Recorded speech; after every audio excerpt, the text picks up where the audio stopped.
আসসালামু আলাইকুম। আজকে আমরা বিগত বছরের আলোকে সাবজেক্ট কন্ডিশন এবং কাট মার্ক নিয়ে আলোচনা করব। তো বিগত বছরের যে সাবজেক্ট কন্ডিশনটা রয়েছে এইবারও সেম থাকার পসিবিলিটি অনেক বেশি, কারণ সাবজেক্ট কন্ডিশন অথবা জিপিএ কন্ডিশন এগুলো নর্মালি তেমন একটা পরিবর্তন হয় না। পরিবর্তন তখনই হয় যখন রেজাল্ট অনেক বেশি খারাপ হয়ে যায়, এইরকম যখন থাকে তখন পরিবর্তন হয়। আর পরিবর্তন হবে কিনা অথবা সিট সংখ্যা তারা কমাবে কিনা এটা টোটালি নির্ভর করে কমিটির উপর। কমিটি যা করবে সেটাই হবে এখানে। আশা করি বিষয়টা ক্লিয়ার। যদি কোনো আপডেট আসে, চেঞ্জ হয়, আমরা জানিয়ে দেবো এবং আপডেট সার্কুলার দেওয়া মাত্রই আমরা জানাবো। আপাতত আমরা একটু দেখি যে কোন ফ্যাকাল্টিতে কোন কোন সাবজেক্ট রয়েছে, এই বিষয়গুলো সম্পর্কে আমরা একটু জানি, কোনো সমস্যা হবে না আশা করি। ওকে, চলো আমরা দেখবো। আমরা কয়েকটা ইউনিট সম্পর্কে দেখবো। প্রথমে আসবে আমাদের এখানে এফবিএস। আমরা তিনটা দেখবো এখানে, এফবিএস দেখবো, এফ ট্রিপল এস দেখবো এবং এফ এ ডাবল এস দেখবো। এই কয়েকটা তোমার জন্য অনেক অনেক বেশি ইম্পর্টেন্ট। ওকে, আমরা যদি এখানে এফবিএস এ দেখি, এফবিএস এ কিন্তু তুমি টপ লেভেলের সাবজেক্টগুলো এখানে পেয়ে যাবা। এখানে তুমি ফাইন্যান্স পাবা, মার্কেটিং পাবা, তারপরে অ্যাকাউন্টিং পাবা, ম্যানেজমেন্ট পাবা। এখানে টপ লেভেলের সব সাবজেক্ট কিন্তু এখানে রয়েছে। আশা করি বিষয়টা ক্লিয়ার। এখানে যেটা পরীক্ষা দিবে সায়েন্সের থেকে, candidates from the science must be obtain a total GPA of 8.50। তোমাকে কিন্তু অবশ্যই টোটাল জিপি 8.50 থাকতেই হবে, এর কম থাকলে কিন্তু হবে না। তুমি যদি বিজনেসের হও তাহলে তোমার জন্য থাকতে হবে 8.00। তুমি যদি হিউম্যানিটিসের হও তাহলে তোমার জন্য থাকবে 7.50। অর্থাৎ তুমি যদি সায়েন্সের হও তোমার লাগবে 8.50, তুমি যদি কমার্সের হও তোমার লাগবে 8.00, তুমি যদি মানবিকের হও তোমার জন্য লাগবে 7.50।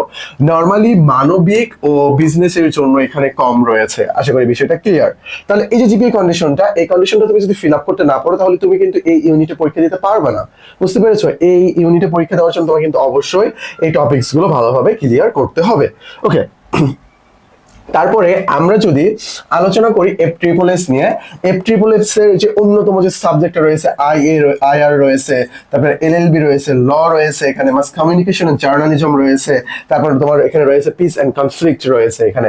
তো এখানে পরীক্ষা দেওয়ার জন্য যারা সায়েন্স ব্যাকগ্রাউন্ড তাদের অবশ্যই জিপিএ লাগবে কত? 8.50। আমরা এফবিএস এ দেখেছি সেখানেও কিন্তু 8.50 সায়েন্সের জন্য। নরমালি সায়েন্সের বেশি জিপিএ লাগে। আশা করি বিষয়টা ক্লিয়ার, কারণ তাদের মার্ক বেশি তুলতে পারে এই জন্য আর কি। বিজনেস স্টাডিজ তাদের লাগবে কত? 8.00। সেম এটা আগের মতো। যারা এখানে হিউম্যানিটিস তাদের লাগবে 8.00। কিন্তু হিউম্যানিটিস এর জন্য কিন্তু এফবিএস এ কিছুটা ছাড় দেওয়া হয়েছে, কারণ তাদের জন্য 7.50, এখানে তাদের 8.00। আমি মনে করি যেটা সর্বনিম্ন জিপিএ, এর চাইতে আর কি কমাবে ইউনিভার্সিটি বলো? এটা তোমার তো অবশ্যই থাকতে হবে, তাই না? অবশ্যই তোমার থাকতে হবে এটা। ওকে, আমরা নেক্সট দেখি চলো। ওকে, আমরা নেক্সট মার্ক ডিস্ট্রিবিউশন নিয়ে যদি আমরা একটু আলোচনা করি, এটা যদি আমরা দেখি এখানে। ওকে, এখানে ম্যাথ রয়েছে এফবিএস এ 35, ইংলিশ রয়েছে 25 আর জিকে রয়েছে 15। এফ এ ডাবল এস এর সাধারণ জ্ঞান রয়েছে তোমার এখানে কত? 40, ইংরেজি রয়েছে 40, বাংলা রয়েছে 20। আর এই সাধারণ জ্ঞান কিন্তু ইংরেজিতে হবে, আর এখানে তুমি ক্যালকুলেটর ব্যবহার করতে পারবা না। আর এখানে বাংলা কোশ্চেন শুধু বাংলাতে হবে, তাছাড়া সবগুলো ইংলিশ হবে। সাধারণ জ্ঞান 40, ইংরেজি 40, বাংলা 20। তার মানে দেখতে পারতেছো এখানে কিন্তু হিউজ পরিমাণ মার্ক রয়েছে ইংরেজি ও সাধারণ জ্ঞানে। অর্থাৎ বিইউপিতে তুমি যদি ভালো করতে চাও তাহলে তোমাকে অবশ্যই ইংরেজি ও সাধারণ জ্ঞানে ভালো করতেই হবে। সাধারণ জ্ঞানে মার্ক তোলা মোটামুটি সহজ, তুমি যদি ভালোভাবে মেমোরাইজ এবং বেসিক সহকারে বুঝতে পারো ব্যাপারগুলো তাহলে তুমি ইজিলি এখানে মার্ক তুলতে পারবে, কোনো সমস্যা হবে না। আর ইংরেজির বিষয়টা রয়েছে, এটা একটু ভালোভাবে গুরুত্ব দিবা। আমরা দেখতে পাই অ্যাডমিশনে প্রায় 90% স্টুডেন্ট ফেল করে হইলো ইংলিশে ফেল করে। তো ইংলিশের দিকে তোমরা একটু ভালোভাবে নজর দিবা। আশা করি বিষয়টা ক্লিয়ার। আমরা যদি নেক্সটে দেখি সাবজেক্ট যেগুলো রয়েছে আমরা ওখানে দেখে ফেলছিলাম, এখানে আমরা আবার একটু যদি দেখি law, international relations, mass communication, peace and conflict. এখানে তোমার F A double S A যেটা রয়েছে economics, management, development, English, public ad, sociology, প্রায় সবগুলোতে কিন্তু টপ লেভেলের সাবজেক্ট রয়েছে। এখানে টপ লেভেলের সাবজেক্ট যদি আমি বলি ল রয়েছে, আইআর রয়েছে, এখানে তোমার ইকোনমিক্স রয়েছে। যারা রাজনীতি মুক্ত একটা পরিবেশে পড়াশোনা করতে চাও তাদের জন্য বিউপি বেস্ট একটা অপশন। আর বিশেষ করে যাদের ফ্যামিলি সেনাবাহিনী অথবা এই রিলেটেড ব্যাকগ্রাউন্ডে তাদের জন্য কিন্তু এখানে কোঠা রয়েছে। আশা করি বিষয়টা ক্লিয়ার। আমরা যদি এখানে একটু দেখি ভর্তিতে বিভিন্ন ধরনের কোঠা রয়েছে, এর মধ্যে সেনাবাহিনীর জন্য কোঠা রয়েছে। আমরা দেখতে পাই যে 27% এর মতো সেনাবাহিনীর জন্য কোঠা রয়েছে।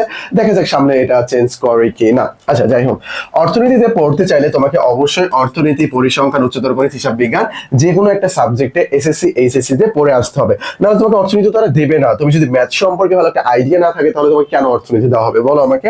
ওকে, তারপর ডিজাস্টার ম্যানেজমেন্ট পড়তে চাইলে তোমাকে এইচএসসি তে উচ্চতর গণিত বা পরিসংখ্যান থাকতে হবে এবং সেটাতে ন্যূনতম A- পাইতে হবে ডিজাস্টার ম্যানেজমেন্ট পড়ার জন্য। ইংলিশে পড়তে চাইলে তোমার এসএসসি এইচএসসি উভয় পরীক্ষায় ইংরেজিতে ন্যূনতম A- থাকতে হবে। এই ন্যূনতম A- না থাকার কারণে তোমরা কিন্তু বিউপিতে ইংরেজি পাও না, তারপরে জাহাঙ্গীরনগরে কত কত সাবজেক্ট পাও না, অনেকে পরীক্ষায় দিতে পারে না। তো এই আর কি ব্যাপার, ইংরেজির কনসেপ্টটা কিন্তু অনেক অনেক বেশি ইম্পর্টেন্ট। এই ইংরেজিতে ভালো জিপিএ তোমার না থাকলে ল পাওয়ার পসিবিলিটি খুবই কম, কারণ লতে তোমার চট্টগ্রাম বিশ্ববিদ্যালয়ে কিন্তু ইংরেজিতে কন্ডিশন রয়েছে। তো এগুলো আমরা জানিয়ে দেবো তোমাদেরকে, ভিডিওতে জানিয়ে দেবো। অ্যান্ড লর ভিডিও দেখতে চাইলে আমাদের চ্যানেলে পাওয়া, ওখান থেকে তোমরা দেখে নিতে পারো। আশা করি বিষয়টা ক্লিয়ার। ওকে, আমরা এখানে কয়েক পার্টে আলোচনা করলাম, যেখানে সাবজেক্ট এবং সাবজেক্ট কন্ডিশন যেটা এটা নিয়ে আলোচনা করলাম। এখন হইলো কথা যে ভাই এখানে কাটমার্ক কি হবে। দেখো, চট্টগ্রাম বিশ্ববিদ্যালয় বলি, রাজশাহী বিশ্ববিদ্যালয় বলি, জাহাঙ্গীরনগর বিশ্ববিদ্যালয় বলি, এগুলোর কাটমার্ক টোটালি ডিপেন্ড করে কিসের উপর? কোশ্চেন, মানে অ্যাডমিশন যে পরীক্ষাটা হচ্ছে সেটার উপর। আর জিপিএ কোনোটা রয়েছে কোনোটা নাই, কোনোটাতে 20 রয়েছে 10 রয়েছে এরকম করে জিপিএ। আর চট্টগ্রাম বিশ্ববিদ্যালয় তো গতবার তুলেই দিয়েছে। তো এর কনসেপ্টটা এখন কথা হইলো যে ভাইয়া এটাতে কত পাইতে হবে। তোমরা একটা বিষয় জানলে অবাক হবা যে তোমার যে 100% মার্কটা এখানে হিসাব করা হবে, এখানকার 55% এবং 45% দুই ভাগে ভাগ করা হবে। আর এই 45% আসবে তোমার এইচএসসি এবং এসএসসি যে মার্কটা রয়েছে তার উপর ভিত্তি করে। এইচএসসি এখান থেকে নেওয়া হবে 25% আর এসএসসি এখান থেকে নেওয়া হবে কত পার্সেন্ট? তোমার 20%। এই টোটাল হইল 45%। আর 55% আসবে তোমার এখানে যে 100টা এমসিকিউ থাকবে, এই 100টা এমসিকিউ এর উপর ভিত্তি করে। আশা করি বিষয়টা ক্লিয়ার।